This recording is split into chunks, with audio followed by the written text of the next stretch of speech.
Hello friends, मैं हूं सन्मय प्रकाश और आप देख रहे हैं वीकली करंट अफेयर्स। दिसंबर थर्ड वीक का है, यानी 10 से लेकर 16 दिसंबर तक के। तो इस दरमियान के जितने भी कंटेंट हैं उन सबको संक्षेप में बताने जा रहा हूं आपको। तो शुरू करते हैं दोस्तों। और एक इन्फॉर्मेशन, 24 दिसंबर की सुबह 10 बजे देखिएगा ज़रूर, मैराथन वीडियो आ रहा है जनवरी से लेकर दिसंबर तक का करंट अफेयर्स का। ओके, तो शुरू करते हैं। और सबसे पहले राजनीति, केंद्र जो फैसले, अदालत के इंपॉर्टेंट फैसले वो सब लेते हैं। तो क्वेश्चन होगा, संसद पर आतंकी हमले की कौन सी भी बरसी पर सुरक्षा में चूक हुई और युवकों ने स्मोक कैन से लोकसभा को धुएं से भर दिया। आंसर होगा 22वीं।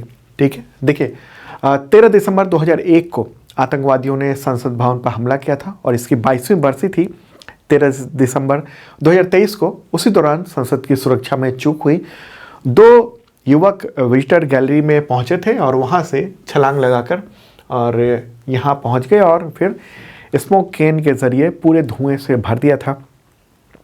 सागर नाम का एक व्यक्ति था, उसको तो घेर लिया था सांसदों ने। इसके बाद एक और व्यक्ति मनोरंजन डी, वो जूते में छिपा हुआ है स्मोक कैन, उसने संसद में फेंक दिया और उसकी वजह से धुआं हो गया था। ठीक है, गिरफ्तारी हुई है कई लोगों की इस पूरे मामले में। अब आगे बढ़ते हैं और इसी से रिलेटेड एक और क्वेश्चन, संसद की सुरक्षा में चूक मामले में किसके नेतृत्व में हाई लेवल इंक्वायरी कमेटी बनाई गई है? आंसर है इसका डीजी सीआरपीएफ, यानी सीआरपीएफ के महानिदेशक, उनका नाम क्या है? अनीश दयाल सिंह। ठीक है, तो अनीश दयाल सिंह को पूरा ये काम दिया गया है। और जो तमाम आरोपी हैं, 6 आरोपी हैं, इन सब के खिलाफ जो है मुकदमा दर्ज किया गया है और 4 के खिलाफ यूएपीए यानी गैर कानूनी गतिविधि रोकथाम अधिनियम, जो कि आतंकवाद से भी रिलेटेड होता है, तो उसके तहत इसको दर्ज किया गया है। ठीक है, आगे बढ़ते हैं। अगला क्वेश्चन, कैश फॉर क्वेरी यानी सवाल पूछने के बदले कैश मामले में इनमें से किसकी संसद सदस्यता लोकसभा ने समाप्त कर दी है? आंसर होगा महुआ मोइत्रा। ठीक है, क्या नाम है? महुआ मोइत्रा।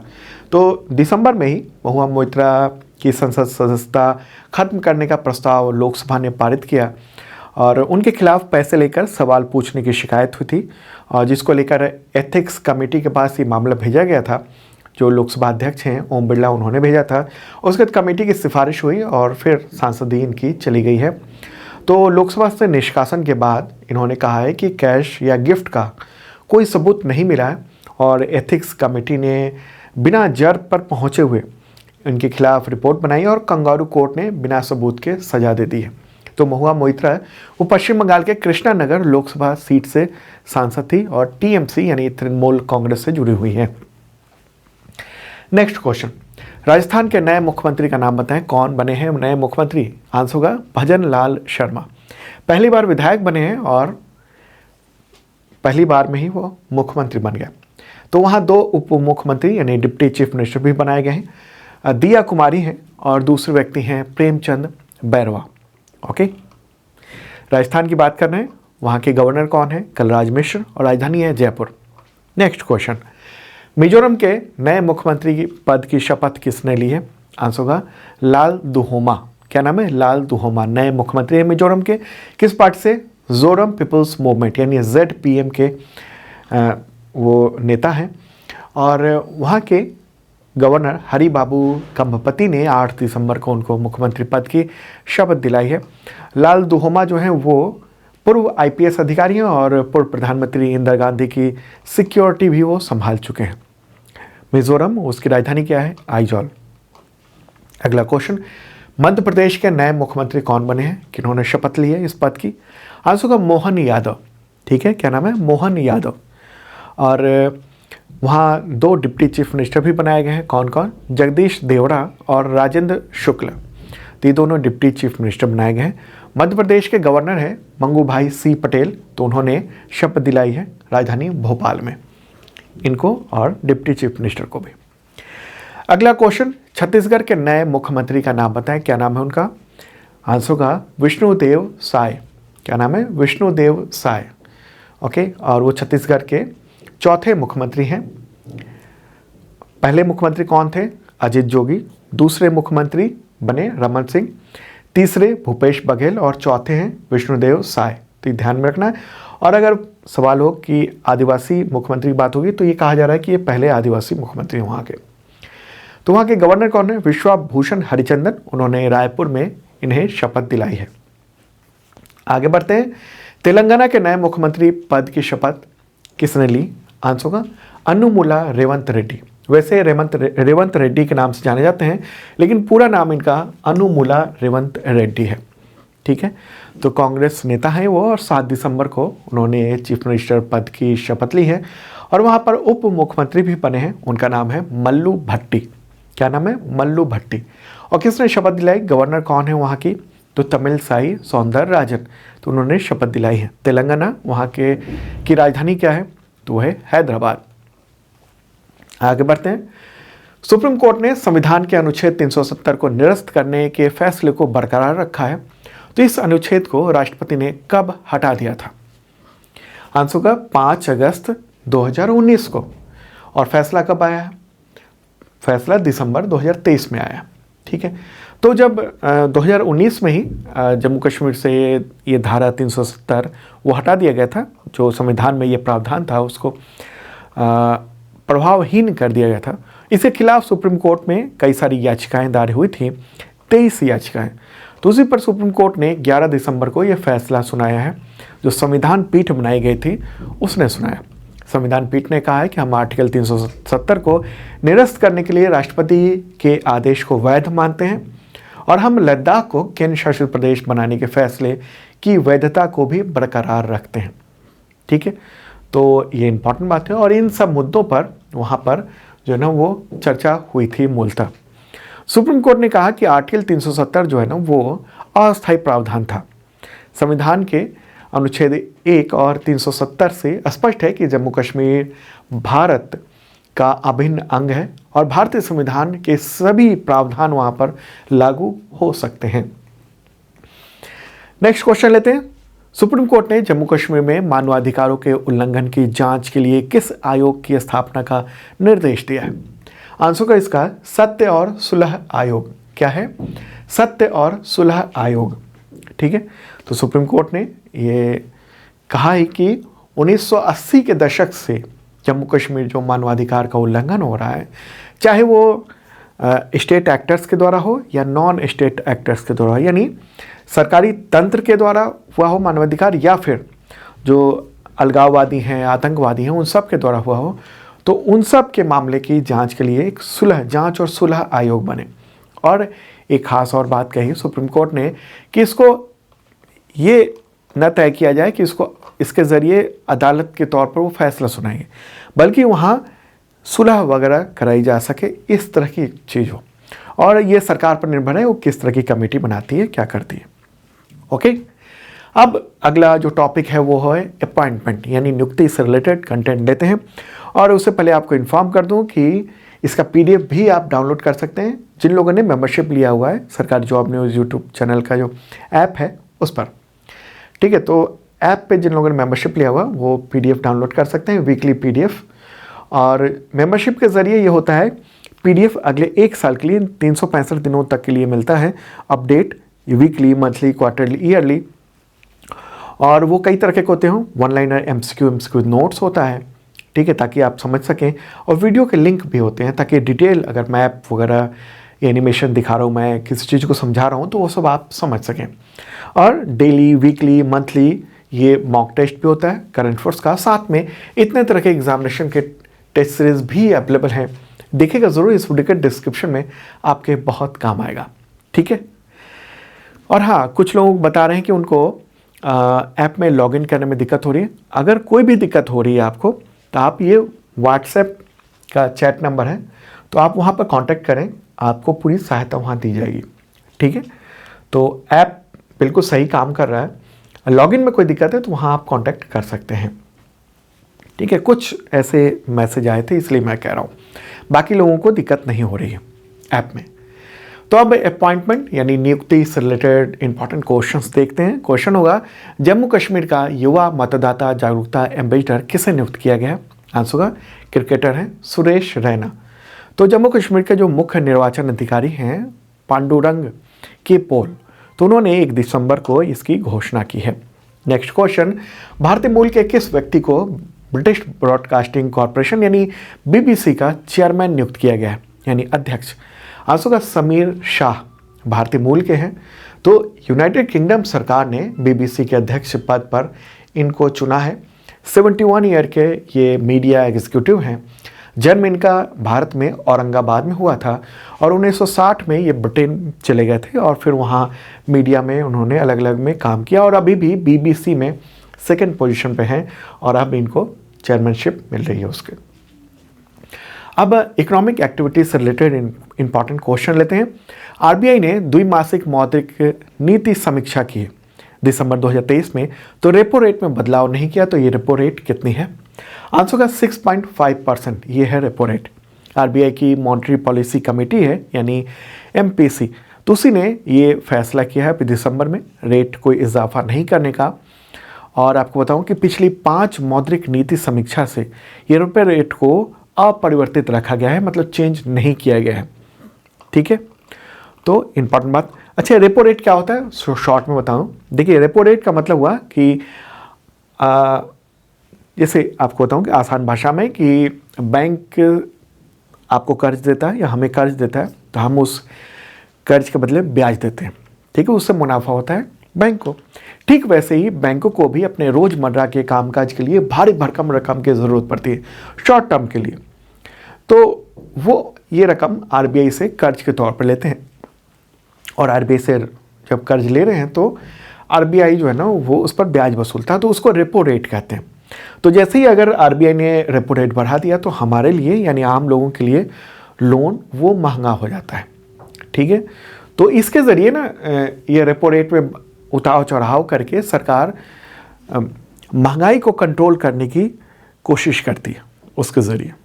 ठीक है, जब लोन कम लोगों को मिलेगा तो रुपए का फ्लो है वो थोड़ा कम हो जाएगा, ये होता है। ओके, तो मौद्रिक नीति समिति होती है और उसी की मीटिंग होती है, उसके पदेन अध्यक्ष होते हैं आरबीआई के गवर्नर और इस वक्त गवर्नर हैं शक्तिकांत दास। अगला क्वेश्चन, आरबीआई ने हेल्थ केयर और एजुकेशन के लिए यूपीआई पेमेंट लिमिट 1 लाख से बढ़ाकर कितनी कर दी है? आंसर का 5 लाख रुपए। तो 2 चीज़ें, हेल्थ केयर यानी अगर इलाज कराने जा रहे हैं तो वहाँ पर यूपीआई आप 5 लाख तक कर सकते हैं, और एजुकेशन यानी फीस वगैरह देनी है तो यूपीआई 5 लाख तक किया जा सकता है। बाकी और चीज़ों के लिए 5 लाख नहीं। पहले ये लिमिट जो है ना इन दोनों के लिए 1 लाख थी, उसको 5 लाख कर दिया गया है। ठीक है, तो आरबीआई गवर्नर शक्तिकांत दास ने इसका ऐलान किया है। क्यों किया ये ऐलान?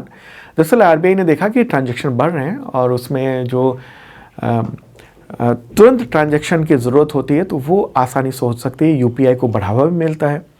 ओके, आगे बढ़ते हैं। अगला क्वेश्चन, केंद्र सरकार ने कब तक के लिए प्याज के निर्यात पर प्रतिबंध लगा दिया है? आंसर का 31 मार्च 2024 तक।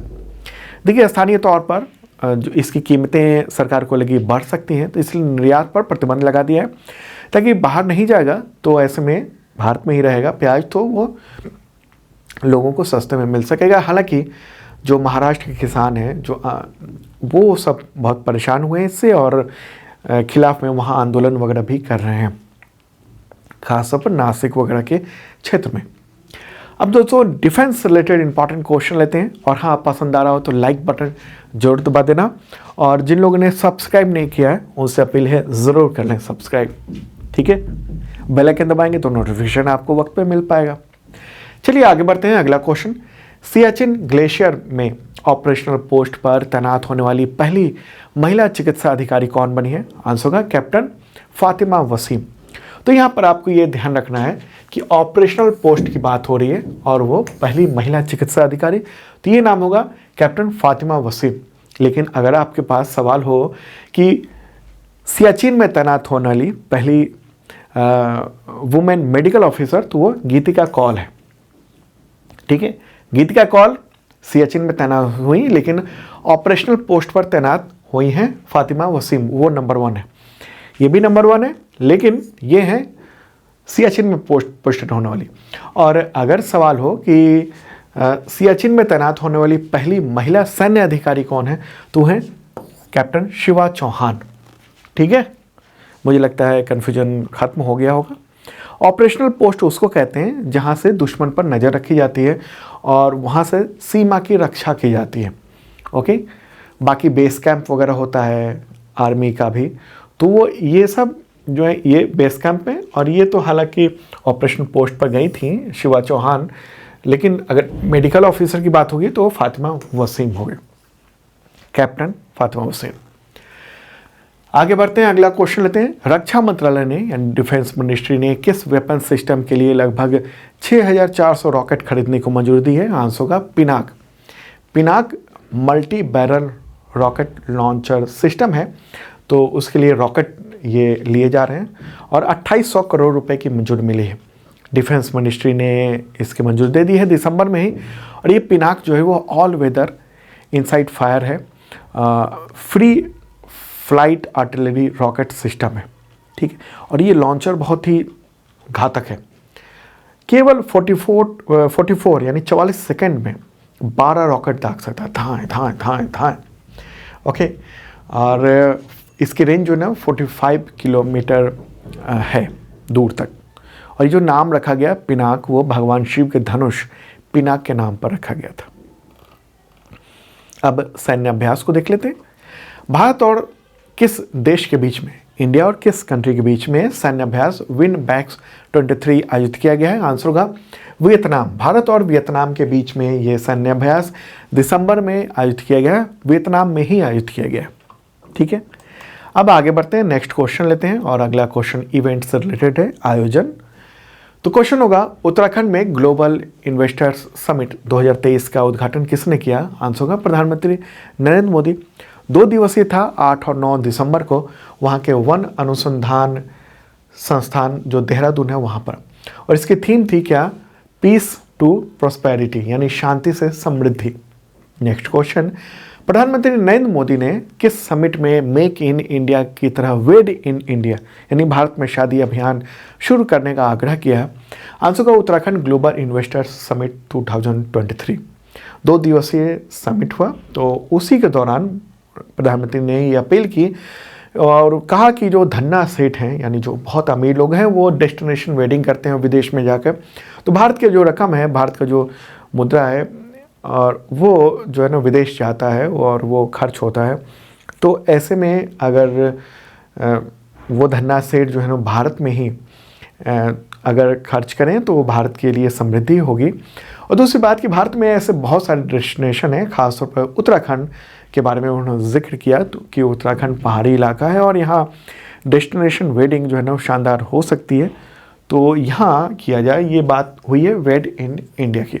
उत्तराखंड की भी बात करें, मुख्यमंत्री है पुष्कर सिंह धामी, गवर्नर है retired lieutenant general Gurmeet Singh, राजधानी देहरादून है और गैरसैंण है। अब दोस्तों स्पोर्ट्स से रिलेटेड क्वेश्चन लेते हैं। किन भारतीय खिलाड़ियों को अंतर्राष्ट्रीय टेनिस हॉल ऑफ फेम में शामिल किया गया? एक प्रतिष्ठा की बात। आंसर होगा इसका विजय अमृतराज और लिएंडर पेस। दोनों का फोटोग्राफ देख रहे हैं, लिएंडर पेस और विजय अमृतराज। तो दोनों खिलाड़ियों को अंतर्राष्ट्रीय टेनिस हॉल ऑफ फेम में शामिल किया गया और ऐसे वो पहले एशियाई पुरुष हैं। और इसी के साथ इसमें भारत प्रतिनिधित्व करने वाला 28वां देश हो गया है। आगे बढ़ते हैं, बीसीसीआई ने किस भारतीय क्रिकेटर के सम्मान में 7 नंबर की जर्सी या कहें जर्सी नंबर 7 को रिटायर कर दिया? आंसर होगा महेंद्र सिंह धोनी, क्रिकेटर। तो बीसीसीआई ने ये कदम उठाया है भारतीय क्रिकेट के लिए जो महान काम करने वाले महेंद्र सिंह धोनी के लिए, ठीक है। और भारतीय क्रिकेट में यानी बीसीसीआई के द्वारा जर्सी को रिटायर करने का ये दूसरा मामला है। इससे पहले बीसीसीआई ने सचिन तेंदुलकर की 10 नंबर की जर्सी के बारे में यह फैसला किया था जब उन्होंने रिटायरमेंट वगैरह की घोषणा की हुई थी, और अब ये 7 नंबर की जर्सी धोनी के। ओके, बीसीसीआई उसके चेयरपर्सन कौन है? रोजर बिन्नी। और सचिव कौन है? जय शाह। अब अवार्ड से रिलेटेड क्वेश्चन, 33वां व्यास सम्मान की विजेता का नाम बताएं? आंसर का पुष्पा भारती। उनका ये अवार्ड क्यों दिया गया है? तो उनका एक बुक है, संस्मरण है, उसका नाम है यादें यादें और यादें। ये बुक 2016 में प्रकाशित हुई थी। और ये अवार्ड किसके द्वारा दिया जाता है? तो के बिरला फाउंडेशन के द्वारा दिया जाता है। आगे बढ़ते हैं, किस देश के लेखक शेरिंग ताशी को साहित्य अकादमी की प्रेमचंद फेलोशिप से सम्मानित किया गया है? आंसर है भूटान। भूटान के लेखक हैं और 8 दिसंबर को साहित्य अकादमी की ओर से यह फेलोशिप से सम्मानित किया गया है। ओके, अब इंडेक्स सूचकांक से रिलेटेड इंपॉर्टेंट क्वेश्चन लेते हैं, एक एक करके अलग अलग टॉपिक के जरिए चलते हैं। तो क्वेश्चन होगा, जलवायु परिवर्तन प्रदर्शन सूचकांक, अंग्रेजी में कहेंगे क्लाइमेट चेंज परफॉर्मेंस इंडेक्स यानी CCPI 2024, तो उसमें भारत किस स्थान पर रहा है? आंसर होगा 7th, भारत 7वें स्थान पर रहा है। रैंकिंग में देखेंगे टॉप कौन कौन है, तो 1 से 3 तक कोई नहीं है। 4th पे डेनमार्क है, 5वां पे, 5th पे एस्टोनिया है, 6th पे फिलीपींस है, 7th पे भारत है, 8th पे नीदरलैंड है, 9th पे मोरक्को है और 10th पे है स्वीडन। किसने ये रिपोर्ट जारी की है? जर्मन वॉच, इसके अलावा न्यू क्लाइमेट इंस्टीट्यूट और क्लाइमेट एक्शन नेटवर्क, यूरोपीय ये संगठन है, उसके द्वारा ये 8 दिसंबर को ये रिपोर्ट जारी की गई है। ओके, इसमें ये देखा जाता है कि कौन सा देश पर्यावरण को संरक्षित रखने के लिए कैसे कदम उठा रहा है, बेहतर कदम क्या उठा रहा है। अब एनवायरनमेंट के कुछ और टॉपिक्स, कुछ इंपॉर्टेंट क्वेश्चन। COP28 शिखर सम्मेलन के दौरान किस भारतीय जलवायु कार्यकर्ता ने जीवाश्म ईंधन का उपयोग बंद करने की मांग को लेकर हंगामा किया, प्रोटेस्ट किया? आंसर होगा लिसिप्रिया कंगुजम। क्या नाम है? लिसिप्रिया कंगुजम। ये देख रहे हैं आप फोटोग्राफ, केवल 12 साल की है, मणिपुर की रहने वाली है, 12 साल की जलवायु कार्यकर्ता, और इन्होंने जो काम किया उससे पूरी दुनिया में इनको सराहा गया, एप्रिशिएशन मिला है। और ये पृथ्वी को बचाने के लिए जीवाश्म ईंधन यानी फॉसिल फ्यूल के इस्तेमाल पर रोक लगाने की मांग कर रही थी। उनके हाथ में पोस्टर भी था जिस पर लिखा था, जीवाश्म ईंधन का उपयोग बंद करें, हमारे ग्रह और भविष्य को बचाएं। बार बार वो चिल्लाती रहीं कि नेता झूठ बोलते हैं, लोग मर रहे हैं, एक्शन अभी होना चाहिए। 1 मिनट तक वो मंच पर इधर से उधर घूमती रही, बाद में फिर सिक्योरिटी के लोग वहाँ से ले गए। और जो अध्यक्षता कर रहा है UAE यानी यूनाइटेड अरब अमीरात, ये तो आयोजन चल रहा था दुबई में, तो उस वक्त जो चेयर पर थे जो UAE के अधिकारी, तो उन्होंने कहा कि ये जो इनका उत्साह है उसकी वो सराहना करते हैं। नेक्स्ट क्वेश्चन, COP28 शिखर सम्मेलन के दौरान जीवाश्म ईंधन को लेकर क्या सहमति बनी है? आंसर होगा इसका जीवाश्म ईंधन का उपयोग कम करना। कब तक कम करना, कोई लिमिट नहीं। देखिए, दुबई में ये आयोजन हुआ, संयुक्त राष्ट्र जलवायु परिवर्तन शिखर सम्मेलन, उसको कहते हैं COP28, और इस दौरान दुनिया के लगभग 200 देश एक ऐसे समझौते पर पहुंचे हैं जिसके तहत ईंधन के लिए कोयले, तेल और गैस के इस्तेमाल पर धीरे धीरे कमी लाई जाएगी। हालांकि पहले ये चर्चा हो रही थी और डिमांड हो रही थी कि जीवाश्म ईंधन के इस्तेमाल पर ही रोक लगाई जाए और एक टारगेट सेट कर दिया गया कि इतने के बाद ये पहले कोयले पर या फिर पहले तेल पर वगैरह वगैरह ऐसे ही कर दिया जाए कि रोक हो, एक ईयर टाइम बाउंड बनाया जाए। लेकिन इस पर कोई सहमति नहीं बनी। आप जानते ही हैं UAE तो जब वही तेल और जीवाश्म ईंधन वगैरह पर आधारित है, गैस है वहाँ पर, तो वो नहीं चाहता था कि इस तरह के कोई डिसीजन हो पाए। ठीक है, तो एक इम्पॉर्टेंट ये फैसला है। फैसला ये हुआ कि भाई कम किया जाए उपयोग। तो कम तो सब कह रहे हैं कि हम कम कर रहे हैं, हम रिन्यूएबल एनर्जी की ओर जा रहे हैं, लेकिन जो रिन्यूएबल एनर्जी की ओर जा रहे हैं लेकिन ऊर्जा की डिमांड भी तो बढ़ रही है, तो उस रफ्तार से आप रिन्यूएबल एनर्जी की ओर नहीं जा रहे हैं। फॉसिल फ्यूल की जो डिमांड है वो लगातार बढ़ती जा रही है, हर देश में ये बढ़ रही है। खैर, अब टॉपिक चेंज करते हैं और अब जो इम्पोर्टेंट व्यक्ति का निधन हुआ है उसकी चर्चा कर लेते हैं। क्वेश्चन होगा, PA रामचंद्रन का निधन हो गया 1 दिसंबर 2023 को, तो इनमें से क्या थे? आंसर होगा उपरोक्त सभी, यानी लेखक, इंजीनियर और पर्यावरण वैज्ञानिक। तो 1 दिसंबर को निधन हुआ केरल के एर्नाकुलम में, और वो तमाम बहुत सारे अंतर्राष्ट्रीय जो ऑर्गेनाइजेशंस हैं जैसे WHO, तो उन सब में भी उन्होंने अलग अलग काम किया था, पर्यावरण को लेकर, हेल्थ को लेकर, WHO में तो हेल्थ को लेकर इन सब पर काम किया था। आगे बढ़ते हैं। जूनियर महमूद नाम से मशहूर एक्टर का निधन हो गया 8 दिसंबर 2023 को। तो उनका असली नाम क्या था? क्या नाम था? आंसर होगा नईम सैयद। क्या नाम है? नईम सैयद। तो काफ़ी समय से वो पेट के कैंसर से जूझ रहे थे, 68 ईयर के थे। जूनियर महमूद ने बहुत सारी फिल्मों में किया काम, 4 दशक से अधिक का करियर रहा उनका और 7 भाषाओं में 260 से ज़्यादा फिल्मों में उन्होंने एक्टिंग की थी। अब दोस्तों अंतर्राष्ट्रीय संगठन से रिलेटेड कुछ क्वेश्चन लेते हैं। कोप 28 वाला चूंकि पर्यावरण से जुड़ा हुआ था इसलिए उधर हमने शिफ्ट कर दिया था। अब यहाँ अंतर्राष्ट्रीय संगठन से कुछ इंपॉर्टेंट क्वेश्चन लेते हैं। भारत ने किस अंतर्राष्ट्रीय संगठन के रेस टू रेजिलियंस पहल में अपनी भागीदारी की घोषणा की? आंसर होगा संयुक्त राष्ट्र। ठीक है, तो रेस टू रेजिलियंस जो है ना वो जलवायु परिवर्तन के चुनौतियों का समाधान करने वाला एक वैश्विक अभियान है। तो इसमें यही है कि जलवायु और पर्यावरण से रिलेटेड लोगों को थोड़ा लचीला बनाना, ठीक है, संवेदनशील बनाना पर्यावरण को लेकर। इसके लिए आगे बढ़ते हैं। किस अफ्रीकी देश से संयुक्त राष्ट्र शांति मिशन आधिकारिक तौर पर समाप्त कर दिया गया है? आंसर होगा माली। माली सरकार ने अनुरोध किया था कि हटा लिया जाए, तो दिसंबर में संयुक्त राष्ट्र शांति मिशन को आधिकारिक तौर पर हटा लिया गया है। माली सरकार ने यह आरोप लगाया था कि उसके देश में जो हिंसक चरमपंथ बढ़ रहा है तो उसका जवाब देने के लिए ये बल अपर्याप्त है। ठीक, माली में संयुक्त राष्ट्र का ये जो मिशन था वो दुनिया के सबसे घातक मिशन में से एक था। 300 संयुक्त राष्ट्र से जुड़े हुए शांति सैनिक वहाँ उनकी डेथ हो चुकी है। माली जो है ना वो इस्लामिक चरमपंथी विद्रोह से जूझ रहा है और 2012 में ही तैनात किया गया था संयुक्त राष्ट्र शांति मिशन को, पीस कीपिंग मिशन को। माली की राजधानी है बमाको, वहाँ के प्रेसिडेंट है असीमी गोइता, मुद्रा है CFA फ्रैंक। दोस्तों अब विदेश से रिलेटेड कुछ इंपॉर्टेंट क्वेश्चन ले लेते हैं। फ्रांस में किस तमिल कवि और दार्शनिक की प्रतिमा का अनावरण दिसंबर 2023 में किया गया?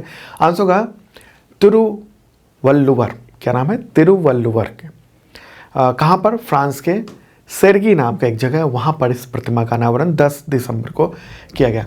तिरुवल्लुवर जो है वो दक्षिण भारत के महान संत माने जाते हैं और आमतौर पर वल्लुवर के नाम से उनको जाना जाता है। दक्षिण भारत का कबीर भी कहा जाता है उनको। अगला क्वेश्चन, विश्व के पहले 4थी पीढ़ी के परमाणु रिएक्टर का अनावरण किस देश ने किया? कहाँ पर स्थापित हुआ है? आंसर होगा चीन। चीन में स्थापित किया गया है। 4थी पीढ़ी का ये प्लांट है और चीन के उत्तरी शिंडोंग प्रांत में इसको स्थापित किया गया है। इसका नाम क्या है? शिदाओ नाम रखा गया। स्वदेशी प्लांट है चीन का। ओके, और चीन ये चाह रहा है कि परमाणु ऊर्जा से उसको ज़्यादा से ज़्यादा बिजली मिल सके। 2035 तक अपनी टोटल ऊर्जा जरूरत का 10% इसी से, यानी जो परमाणु ऊर्जा संयंत्र हैं उससे वो अपना टारगेट रखा हुआ है कि उससे प्राप्त करें। नेक्स्ट क्वेश्चन, पोलैंड के नए प्राइम मिनिस्टर कौन बने हैं? आंसर होगा डोनाल्ड टस्क। क्या नाम है? Donald tusk. पोलैंड, उसकी राजधानी है वार्सा। ठीक है, वार्सो। मुद्रा वहाँ की है जुलॉटी।